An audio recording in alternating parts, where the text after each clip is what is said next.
மத்தேயு 24:29.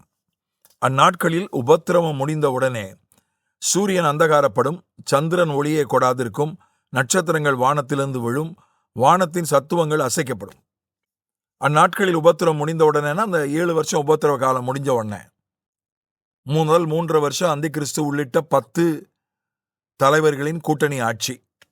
அதுக்கு அடுத்த 3.5 வருஷம் அந்தி கிறிஸ்துவுடைய சர்வாதிகார ஆட்சி. இந்த 7 வருஷம் உபத்திரவம் முடிஞ்ச உடனே கிறிஸ்து ராஜாதி ராஜாவாக வருவார். அவர் அந்தி கிறிஸ்துவனுடைய படையோடு கூட யுத்தம் பண்ணுவார்.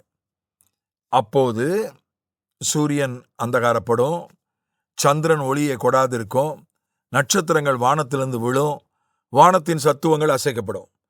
யோசுவா யுத்தம் பண்ணின போது, கிபியோனியருக்காக யோசுவா யுத்தம் பண்ணின போது சந்திரனும் சூரியனும் அஸ்தமிக்காம அதே இடத்துல நின்றது வெளிச்சத்துக்காக.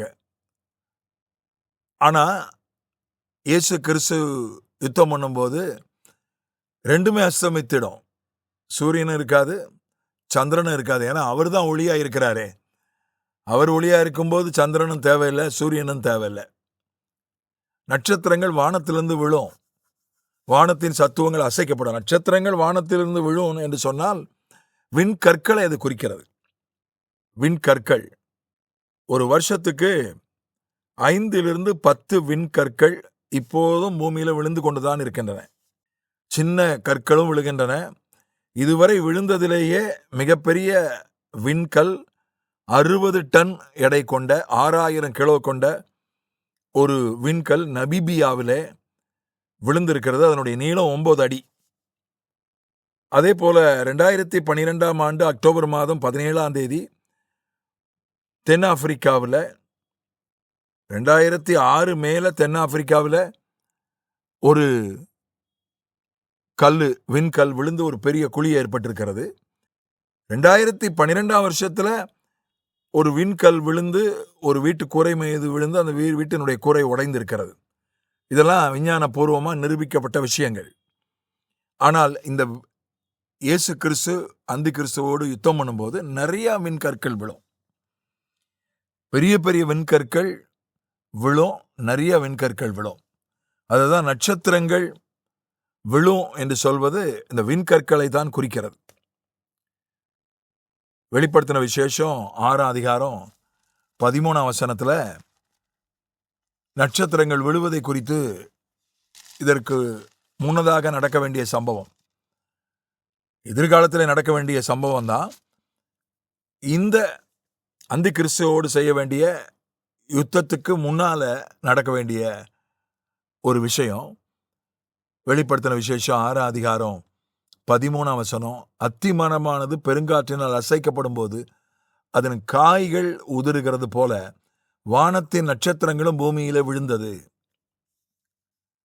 அப்ப எல்லாம் பயப்படுவாங்க.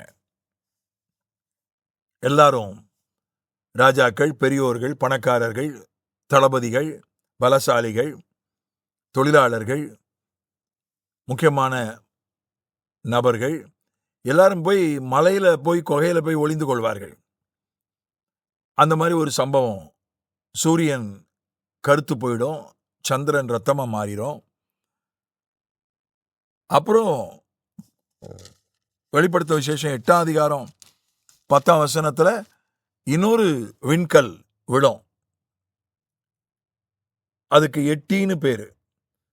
5ஆம் தூதன் எக்காளம் ஊதினான். அப்பொழுது வானத்திலிருந்து பூமியின் மேல் விழுந்த ஒரு நட்சத்திரத்தை கண்டேன். அவனுக்கு பாதாள குழியின் திறவுகோல் கொடுக்கப்பட்டது. இந்த எட்டி அப்படின்ற ஒரு நட்சத்திரம், அது 8ஆம் அதிகாரம் 10ஆம் வசனத்துல விழுகிறது. வெளிப்படுத்தின விசேஷத்துல வெளிப்படுத்தல் 9:1 ஒரு நட்சத்திரம் விழுந்ததுன்னு சொல்லப்படுவது தேவதூதனை குறிக்கிறது. வெளிப்படுத்தல் 12ஆம் அதிகாரத்துல 1/3 நட்சத்திரங்கள் கீழே விழுந்தது என்று 4ஆம் வசனத்துல வாசிக்கிறோம். அது இஸ்ரவேல் ஜனங்களை குறிக்கிறது. 8ஆம் அதிகாரம் வெளிப்படுத்தல் 10ஆம் வசனத்துல ஒரு பெரிய நட்சத்திரம் தீவட்டியை போல எரிந்து வானத்திலிருந்து விழுந்தது. அது ஆறுகளின் 1/3 மேலும் நீரூற்றுகளின் மேலும் விழுந்தது. 11 அந்த நட்சத்திரத்துக்கு எட்டி என்று பெயர். அதனால் தண்ணீரில் 1/3 எட்டியைப் போல கசப்பாயிற்று. இப்படி கசப்பான தண்ணீரினால் மனுஷரில் அநேகர் செத்தார்கள். இது ஒரு எட்டி என்ற ஒரு விண்கல் தண்ணீர் நிலைகள் மேல விழும். 1/3 தண்ணீர் கசப்பா மாறும். அதை அருந்தி அநேகர் சாவார்கள். இது எதிர்காலத்தில் நடக்க வேண்டிய ஒரு விஷயம். அதனால எதிர்காலத்தில் 2 சந்தர்ப்பத்தில் விண்கல் குறிப்பிடத்தக்க விதத்தில் விழும்.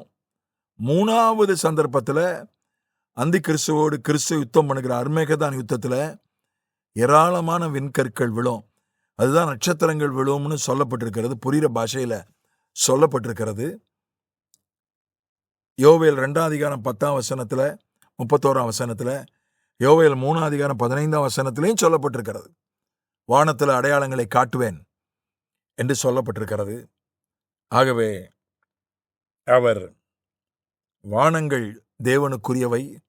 வானங்களிலே அவர் அடையாளங்களை காட்டுகிறார். அவர் நிச்சயமாய் யுத்தம் பண்ணுவார், நிச்சயமாய் வருவார், அவர் ஆளுகை செய்வார். ஆயத்தமாவோம். ஆமென்.